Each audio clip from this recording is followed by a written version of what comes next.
Now, from across the tri-states, this is KHQA Sports. Well, tip-top the evening, true believers. Good Friday to you, and welcome to Sports Final. And in the great Easter egg hunt of life, may all your plastic eggs be filled with paper money rather than coins. But I digress. This may be a holiday weekend, but the spring sports schedule was actually a bit more ramped up than usual. We've got plenty of high school baseball, softball, soccer, and track and field coming your way. But let's get started now with the now nationally ranked John Wood baseball team, which debuted today in the JUCO polls at number 14 and looked every bit of that at the expense today of Danville's second game of a twin bill. Bottom of the first, Miguel Aguilla right here with a double to the wall, and that would set up one batter later. Aldair Adamus coming to the plate, puts the ball in play, and it's just enough because Danville's going to boot it. And that, my friends, is just that easily a 1-0 lead in favor of the Blazers. Preston Miller would do the rest on the mound, pitching well from a position of power with that early lead. He got himself together after a rough outing in his last pitching start. Dalton Entwistle adds another home run, and John Wood wins the second game of the twin bill today. Get some good defense in this game as well. 10-3 was your final, and let's just go ahead and make it a sweep for the Blazers today as well, as they would end up winning game number one 9-0 today behind a masterful pitching performance from Oscar Gordillo, a two-hit shutout as well. John Wood cruising. They're back in action tomorrow at noon.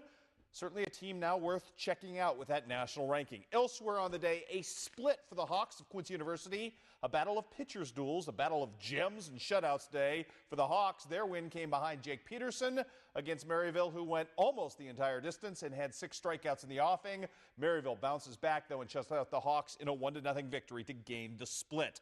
Also in the docket today, Truman State with a split against UMSL, but Paul Trenhale, the pride of Hannibal, in both games, very productive. 2 for 5 in the loss. And then in the win today, a couple of ribbies to go along with a 3 for 4 effort. Actually, check that, a 2 for 4 effort, as Mr. Trenhale continues to rip the cover off the baseball today. Also, Monmouth, a winner against Cornell, 8-5. Austin Hardy, the pride of West Hancock, 2 for 3 at the plate. Mr. Hardy will take to the mound tomorrow for Monmouth. Culver Stockton, a split against Mo Valley on the road today, losing a 4-3 decision in the first game, but it's Craig Bostert, former John Wood star, former Minden Unity star, with 9 strikeouts in the win in game number 2. On the softball diamond today, Quincy University wins big time over St. Joseph's in the opener of a doubleheader. Alana Viken, I should say, with a home run in game number 1 and a home run in game number 2, which unfortunately for the Hawks was a loss. Viken now with 12 dingers on the season. Also, Truman State with a split on the road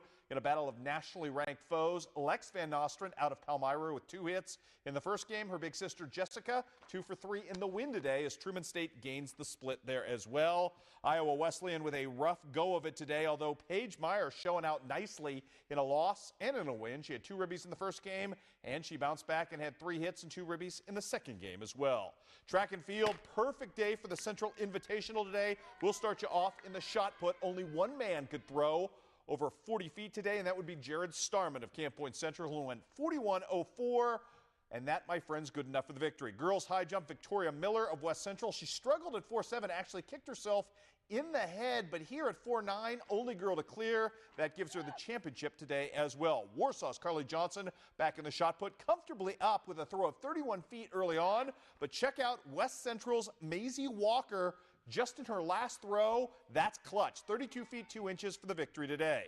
Pick it up in the distance events. Liberty boys winning the 4x8 behind Logan Wade right here running the anchor leg of that run. The Liberty girls also with a 4x8 victory today to get the sweep of that event. The Central girls leading in the 4x100, but here comes, right out of your rearview mirror, Brittany Douglas of West Hancock turning on the Jets. She gets the win for her team, and the Titans are going to pull off the sweep on the boys' side less dramatically, as Tyler Dooley's going to run away with the last 100-yard leg as well to give the Titans a sweep there.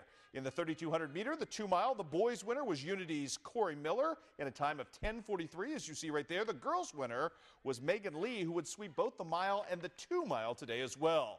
While we're on the subject of the host team, Central Lady Panthers riding Melanie Eilers in the 100-meter hurdles, who won in a time of 17.13. On the boys' side, a sweep in the hurdles by Unity's Mark Jansen. This, the 110-meter hurdle. He also won the 300 on the day. And we'll leave you with Mr. Michael Blewett capping the day with a new meet record in the 100 today of 11:36, helping the Liberty Eagles to a boys' championship today. Good day all the way around for the Eagles and Mr. Blewett as he gets the job done there. Taking a look at the team final finishes on the boys' side, as I mentioned, Liberty.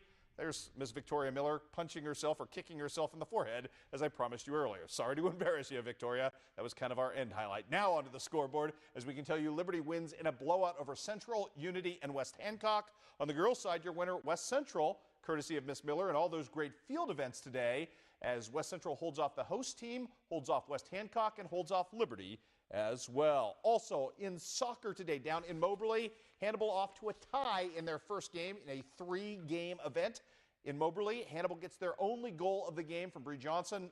Fort Osage had an own goal. That's how we ended up tied on the day. We've got some baseball for you as well. On the high school docket, Western hosting Liberty, I should say. Evan Earhart on the hill and looking really good early with a nasty hook here and about to get nastier as Uncle Charlie gets unleashed right here. 6 strikeouts on the day for Mr. Earhart, who was very, very good. Tate and Rowe, none too shabby for Liberty in the early going in this one as well. He'd get the strikeout early on in this one. He was also getting some great defense and some really lucky breaks in this one. Check out Reed Wolfmeyer coming up in a second. Runner at second base in scoring position. Wolfmeyer, that's how you turn a double play all by your lonesome right there. Beautiful stuff from him. But in the end, Western gets just enough offense to get it done. Wins today behind Mr. Earhart. Final count in this one, 5-3. Actually, check that, 5-2, I should say, in favor of the Western Wildcats. Also on the day, Illini West rolling past Beardstown, 6-3, your final in that ball game. Wild game for North Green and Pittsfield as the Spartans tipped them in what was a football score, 16-15. West Hancock jumps all over Monrose today. Trevor Knight, what a monster day for him at the plate. 5 ribbies. Wasn't the best story of the day. Wasn't even the most dramatic story of the day. Check this out. Brown County was down 12-0 to Havana. Speaking of football scores, comes back with 22, count them, 22 unanswered runs, including 7 ribbies on the day from Brady Long to beat Havana 22-13. Don't think we'll see much like that the rest of the season.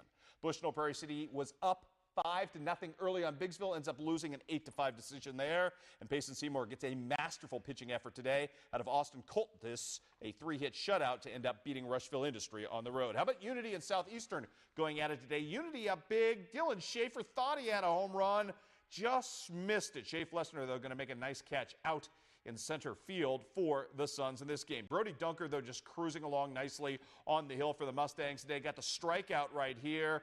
Southeastern, that score's wrong. Unity's going to win this game 14-4. Check out Kyle Kuhn behind the plate, throwing out an attempted base runner. Then Dylan Schaefer's going to make some things happen in this ball game in the late frame of this one. Going to come up right here with a double. Later, Kyle Kuhn's going to get a swinging bunt, and that would set up Dawson Moore for what would be the walk-off sacrifice fly, as it would be Unity. Disregard that earlier score. Unity beating Southeastern today by the final count of 14-4 in this ball game. Some softball scores to pass along. We'll leave you with these tonight. We can tell you that Central was a winner over Liberty. 6-2 was your final in that ball game.